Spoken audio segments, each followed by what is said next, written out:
What's up guys, David here once again. We're going to be talking about a movie so dear to my heart, and it's so cheesy and corny, and that's why we're going to talk about it. And that movie is Born to Race.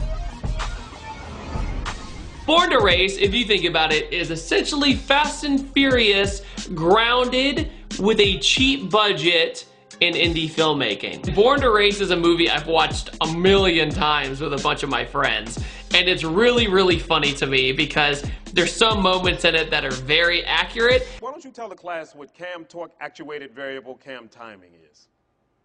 There's some moments that are extremely accurate, and then there's some that are just like, wait a minute. What? It's about a troubled young whippersnapper who gets caught street racing when he already had a deal in legal racing. Now, one, yes, young kids do dumb things, but at the same time, when the movie starts, he brings his track car. He brings this legitimate track car to the street race without thinking about any consequences, and it's not even really his car, it's a sponsor's car. Get out, it's the ESX race car. Just want to point out that the character of this movie, a lot of the times, looks like he's about to cry. A lot. So he's just like, no, Dad, don't make me do this. Every time there's a problem, it is worse than the last time. Speeding tickets, street racing, and now another accident. Do you understand? I was thinking, what the hell, maybe I should let him race. You serious? I had butterflies in my stomach the whole time.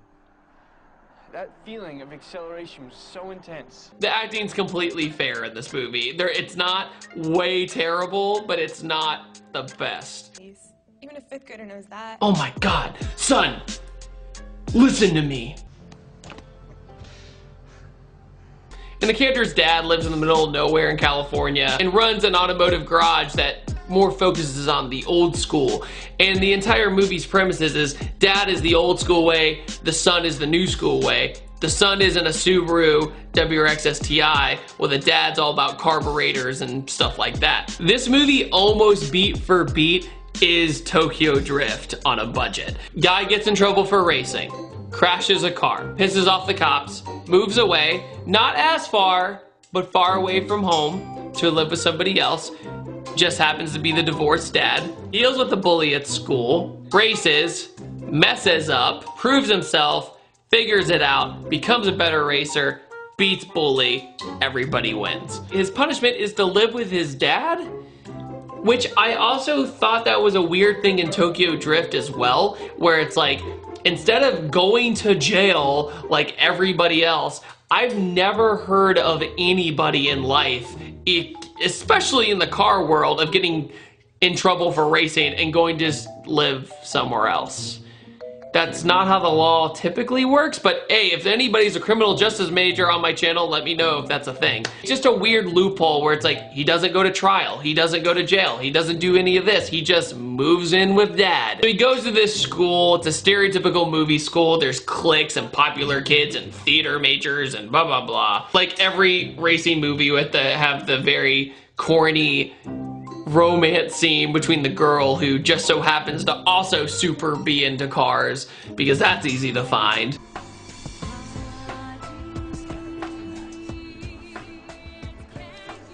Of course, the villain is in a Mustang.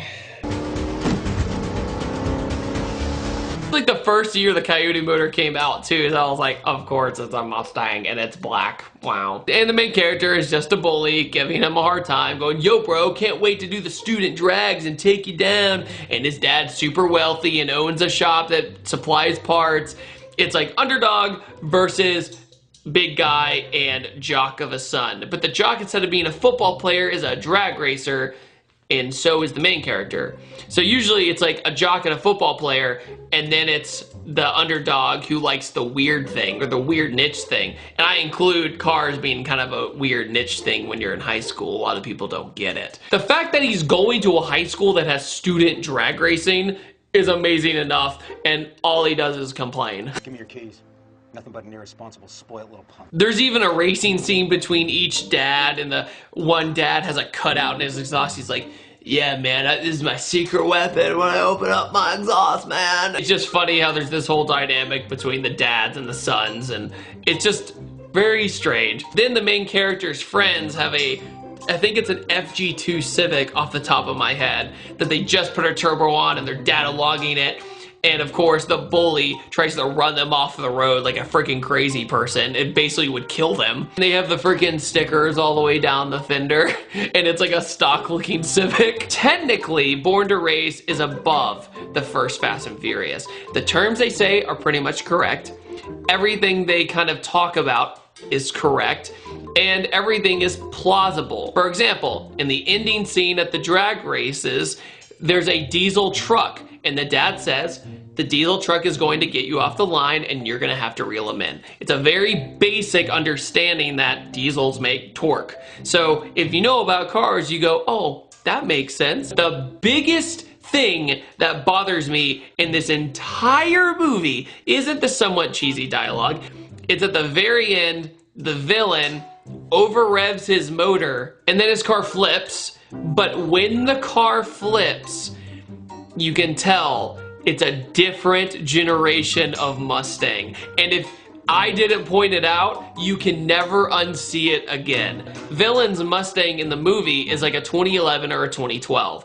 The one that's flipping is an 05 to 09 retro body style. So they tried to cut it in a way to where you couldn't tell, but it's when the car lands, that's when you can tell it's a different generation Mustang in the back specifically.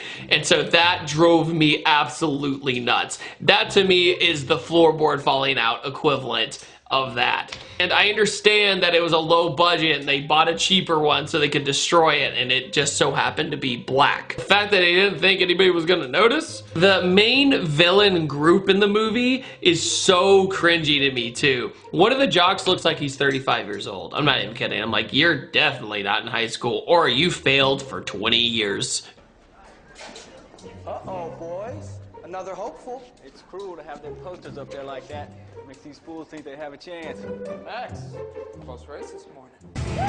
Come on, Jake, let's go. By the way, if you need to get your car done within a 24-hour cycle, and you need every part imaginable, and I mean everything, make sure to go to Pep Boys Auto. Make sure to go grab some seat covers, oh baby. Long time no see. Good to see you, man. Yeah, what can I do for you? I'm just kidding. That's a total kick to the NARS, and it's a cheap shot to this movie, but I do think it's really funny that he's like, I know just the place to get all the parts for your Subaru. Pep Boys. So one thing near the end of the movie they do mention is that in order to beat the Mustang, which has now been Vortex/Paxton supercharged, he needs to power shift. And they make a good point. Isn't that dangerous? Yes. It's extremely dangerous for your car. If you don't do power shifting just right, say goodbye to either your motor or your transmission. In my opinion, most of the time it isn't worth it. But if you have no lift shifting implemented into your computer, that's different. But this is done completely by, I guess you could say, instinct. Your turbo's maxed out. You're gonna blow your motor like that other kid. It's only set at 23 PSI. I can still turn it up a bit. It might give me enough of an edge. You know how you shave a few tenths off your time? How? Power shift on this one.